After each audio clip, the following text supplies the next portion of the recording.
Hello, welcome back to my channel. My name is Kristen, and in today's video, we're going to be talking about all the books that I want to read before 2021 is over.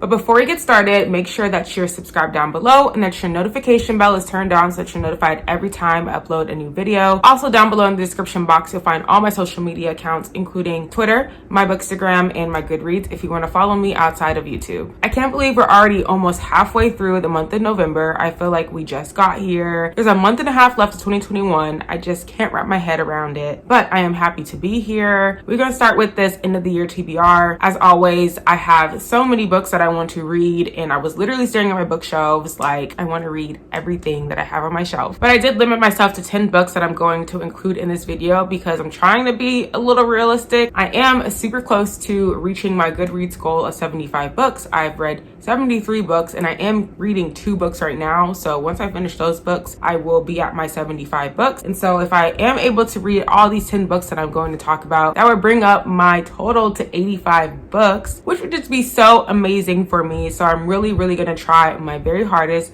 to get these 10 books read. We are deep into fall season, and fall is my very favorite season of the year for many reasons. The top reason being that fall involves my birthday. My birthday was this past weekend, which is why I got all cute here, had my hair done and my nails done and everything like that, because I went and celebrated with some of my friends. We went wine tasting. Your girl turned 24. Other reasons why I love fall, of course, the fall weather, which we're not even really getting because of this climate change and global warming and everything. Like, it's literally 80 degrees in November. I was literally wearing a crop top short kind of combination for my birthday in November. And that's when I should be pulling out my sweaters and jeans and my Uggs and stuff like that. But no, I was out here looking cute. But I am hoping that this cold weather starts soon because I do want to wear my fall fashion. I do want to drink my hot coffee without like sweating because I'm drinking hot stuff in hot weather. And I remember last year I did the Finally Fall book tag around this time of the year. But this year I just wanted to go ahead and just talk about 10 books that are at the top of my TBR that I definitely want to get to before the end of 2021. But we're going to hop right into this because I can ramble and I feel the rambling coming on. So I'm just going to zip it and start talking about what y'all are here for, these books that are on my TBR. So the first book on my end of the year TBR is a book that I bought myself for my birthday. That is going to be Kingdom of the Curse by Kerri Maniscalco. This is the second book in the Kingdom of the Wicked series. And I read Kingdom of the Wicked earlier this year, a couple months ago, and I absolutely loved it. Like, it was an easy 5 stars, and I just could not wait for the second book to come out. I was happy that I read Kingdom of the Wicked pretty close to the release of Kingdom of the Curse so that I didn't have to wait too long for this book to be released. And it got me the Barnes & Noble exclusive edition, which comes with deleted chapters from Rat's point of view within Kingdom of the Wicked. So basically in Kingdom of the Wicked, we're following 2 twin sisters, Amelia and Victoria, and they are witches who secretly live among humans. One night Victoria misses dinner, and so Amelia goes to look for her and unfortunately finds her twin sister brutally murdered. And so Amelia is going to seek revenge and do anything that she has to do to find out who kills her sister, and this involves teaming up with one of the wicked princes of hell. And Wrath claims to be on Amelia's side, but you know, things happen and everything is just not as it seems. And let me tell y'all, that ending of Kingdom of the Wicked had me shook. Like, I was loving the book already up to that point. Like, it was already a 5 stars. And then the ending scene happened and it left me on a cliffhanger and it left me wanting to scream and throw my book across the room. This book is definitely on the top of my TBR. I'm planning on reading it this month in November. The next book on my TBR is written by another favorite author, so we shouldn't be surprised that I want to get to this book by the end of the year. And that is White Smoke by Tiffany D. Jackson. In this book, we are following Marigold, who has recently moved with her newly blended family from their California beach town to a Midwestern city called Cedarville, where her mom has just accepted a new job, and this new job comes with a free house. But this new house has a lot of secrets. There are household items that are vanishing, doors that are opening on their own, lights that are turning off, like just a lot of crazy stuff going on in this house. And her 10-year-old stepsister keeps talking about a friend that wants Marigold gone. So just a lot of secrets within the house and a lot of secrets secrets within the town of Cedarville itself. Basically, Marigold is just trying to survive this haunted house in this haunted town. I already know that Tiffany D. Jackson is going to have plot twists on plot twists in this book. You're gonna think you know what's going on, but then she's gonna reveal something that you just were not thinking of at all, and it's going to change your whole perspective. How do I know this? Because I have read 2 of Tiffany D. Jackson's other books that have done just this. I've read Monday's Not Coming and I've read Grown. Both those stories were completely different and took me on their own journeys and adventures while reading the books, and I gave both of them at least 4 stars. I can't remember the exact rating, and I continue to recommend people to read Tiffany D. Jackson's book if they haven't already. Similar to Kingdom of the Cursed, White Smoke will definitely be read in 2021. Like, there's no question about it.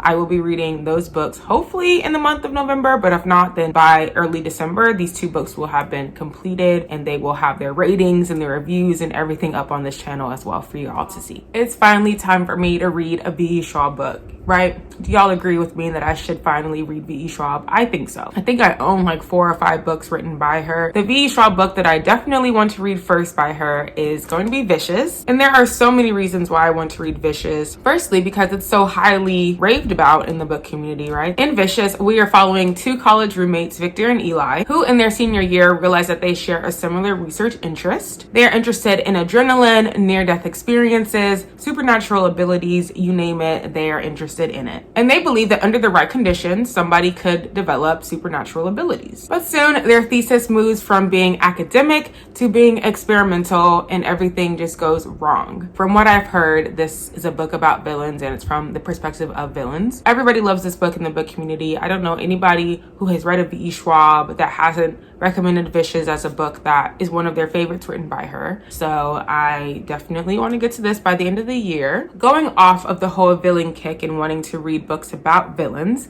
the next book on my TBR is going to be All of Us Villains by Amanda Foody and Christine Lynn Herman, which was recently released a couple of days ago, so I haven't had the chance to grab my copy, but you bet it'll be coming in the mail very soon, because after reading the synopsis and watching a couple of reviews of people who received arcs of the book, I am sold and I need it now. At the beginning of every generation, with the coming of the blood moon, 7 families each name a champion to compete in a tournament to the death, where the prize is exclusive control over a secret wellspring of high magic, which is the most powerful resource in the world. But this year, the 7 champions are thrown into a worldwide spotlight, granting them new means to win, but also giving them a choice, either to accept their fate or completely rewrite their story. So this book has like all of my favorite tropes, right? So we have a tournament to the death, where we have a champion, but then we get to have different points of views of the different characters in the book, to the point where you start liking certain characters. But then since you know that the point of the tournament is that only one victor is going to win, you start anticipating death. And I keep saying this for every single book that I've talked about so far, but I definitely want to read All of Us Villains by the end of this year. I mean, it wouldn't be on my end of the year TBR if I wasn't serious about reading the book by the end of the year. The next book on my TBR is a book that I've recently heard about, but reading the synopsis made me super interested in the book, and that is The Keeper of Night by Kylie Lee Baker, which I received as my November Book of the Month pick. And I had mentioned in my last video how I'm very appreciative of the Book of the Month service, as it is a way for me to hear about books and give me the opportunity to purchase books that I would not purchase or even hear about otherwise. I had never heard of The Keeper of Night until I looked at the November choices and it popped up, and I read the synopsis and I was like, heck yes, this is going to be my choice for the month. Thank you. In The Keeper of Night, we are following Rin, who is a half British Reaper and a half Japanese Shinigami. Rin has been collecting souls in the London streets for centuries. Rin is expected to follow the harsh rules of the Reapers, who despise her due to, I'm assuming, her biracial background. But when her failure to control her developing Shinigami abilities have arisen, she leaves London and flees to Japan in search of some acceptance that she never received from the Reapers. She enters Yomi, which is the Japanese underworld, to serve the goddess of death, only to learn that there too she has to prove herself worthy. And so Rin accepts an impossible task to find and eliminate 3 yokai demons. We have the Reapers and we have the Shinigamis, who have, of course, their different rules, their different powers. So I'm excited to learn both about the Reapers and the Shinigamis. Very much looking forward to diving into The Keeper of Night and being able to come back here and provide y'all with a review of my thoughts. Book number 6, I believe, on my end of the year TBR is going to be The Inheritance of Orquidea Divina by Zoraida Cordova, which was my August pick for Book of the Month. So I've had this book for a couple of months now, and it's about time that I actually open the book and read it. So in this book, we are following the Montoyas, who are used to a life without explanations. They are used to their pantry never running out of food, and they do not ask questions about why that is. But one day, their matriarch, Orquidea Divina, invites them to her funeral to collect their inheritance. And while at this funeral, they hope to learn all the secrets that she's been keeping while she was alive. But instead of answers, they are met with Orquidea being transformed into a tree. 7 years later, her gifts have manifested in different ways for Marimer, Ray, and Rhiannon, who are granted unexpected blessings and powers. But soon, a hidden figure begins to destroy their family tree and picking them off one by one. And so determined to stop this from happening and save their family secret and what they know about their matriarch, they travel to Ecuador, where Orquidea was buried, to learn all the secrets and save their family. I feel like a lot of the books on my TBR are really good for fall and winter reads, and especially this one. We're talking about ancestry, especially with Dia de los Muertos having passed recently, speaking with your ancestors and remembering your ancestors and what they mean to your family. I feel like this is the perfect book that's going to talk about these different things. This book has been circulating through the book community and getting overall really good ratings. I've been really looking forward to reading this book, and so I'm very excited to get my hands on it before the end of the year. The next book on my end of the year TBR is The Vanishing Half by Bennett, which won so many awards, and it's really a shame that I have yet to pick this one up yet. My sister actually has read this book already and loved it so much. She's almost at that point where Bennett is one of her favorite authors, as she has read The Mothers as well. She's really upset with me that I have yet to pick up The Vanishing Half, and she's like, if you don't read this book next, like, we're not going to be talking anymore. We're not going to be friends. It's over. And I was like, I don't want that. So Vanishing Half is on my end of the year TBR. We are following identical twins who grew up together in a small southern Black community. They both ran away at the age of 16, and so they end up growing up very differently. Many years later, one sister lives in the same small town that she grew up in with her Black daughter, while the other twin lives across the country and secretly passes for white. And her white husband knows nothing of her past. But although these twin sisters are separated by miles, their fates still remain intertwined. When I first read the synopsis and learned about this book, I thought that it was super crazy. Like, how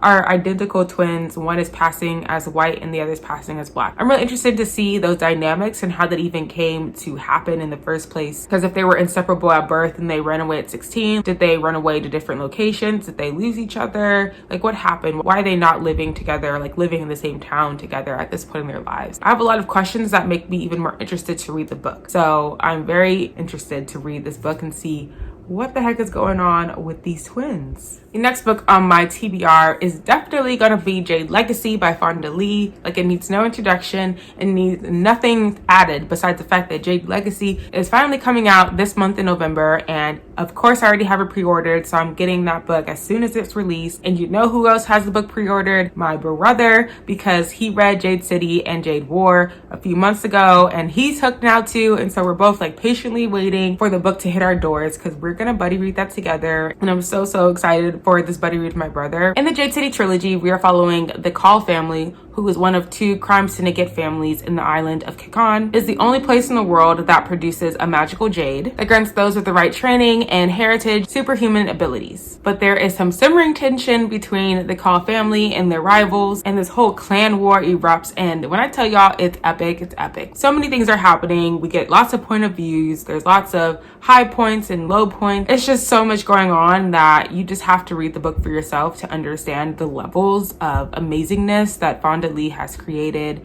in her world of Jade City. She's really in her bag. Jade City is definitely one of my favorite books ever, and I've heard Jade Legacy is a really good conclusion to a trilogy, so I'm really not expecting to be disappointed reading Jade Legacy. I just need it to get to my house so I can go ahead and start. Like, that's a book I will definitely drop everything to start reading. But the 9th book on my TBR is going to be Beast of Prey by Ayana Gray. In this book, we are set in La Cosa, which is once a city of magic and splendor. But 100 years after the rupture scarred the skies and devastated the lands, magic is no more than a myth. Until one night when Kofi, an indentured beastkeeper at the infamous zoo, unexpectedly unleashes a dangerous, untamed power that has been secretly brewing. She sets into motion a chilling sequence of events that not only changes her world, but also links her to a stranger with secrets of his own. Here we meet a Khan whose task is to stop Kofi in her attempt to flee the night zoo. But instead, she saves him. With this change in events, they strike up a deal and team up together to capture this beast that has been released. And to do so, they must enter the greater jungle where they're going to face a whole bunch of other obstacles, and it's just going to be an epic like adventure story of them trying to save themselves and save the world. When I tell you this book sounds complex and it's a YA, I'm ready for it. Like reading that synopsis, I'm like, oh, so there's a lot going on in this book. I'm ready for it. And you know, I'm always down to support an up and coming Black author. This is her debut novel, so I'm really excited to see what Ayana Gray has to bring to the literary field. I'm sure I won't be disappointed, and I'm just really excited for her career to take off and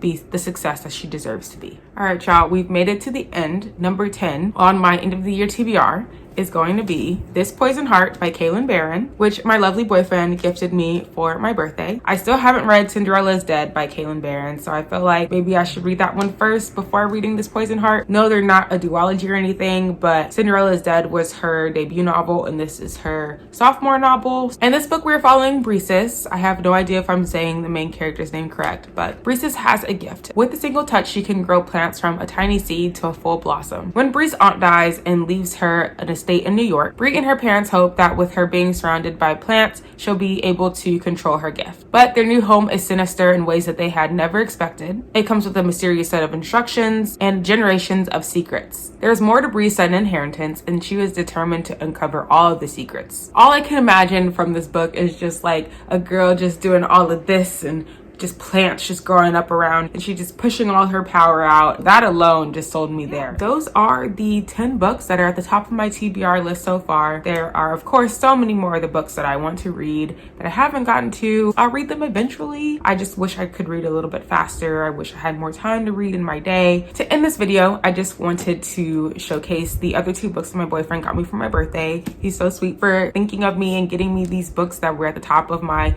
wish list. So he also got me She Who Became the Sun by Shelley Parker Chan, and he also got me The Lost Apothecary by Sarah Penner. I would love to also add these books to my end of the year TBR. So out of the 10 books I mentioned, I own 8 of them already and they're falling, but that's okay. But if you have read any of these books, please comment down below what your ratings were, what your thoughts were. Get me hyped to read these books and tell me which ones I should read first over the others. But that is all I have for y'all today. If you like this video, please give it a big like, comment down below, subscribe to my channel if you're not already, and make sure your notification bell is turned on so that you don't miss any of the videos I upload in the future. Also down below, you'll find links to all of my social media accounts, including my Bookstagram, my Goodreads, and my Twitter account if you would like to connect outside of YouTube. And I will see y'all in my next video. Bye!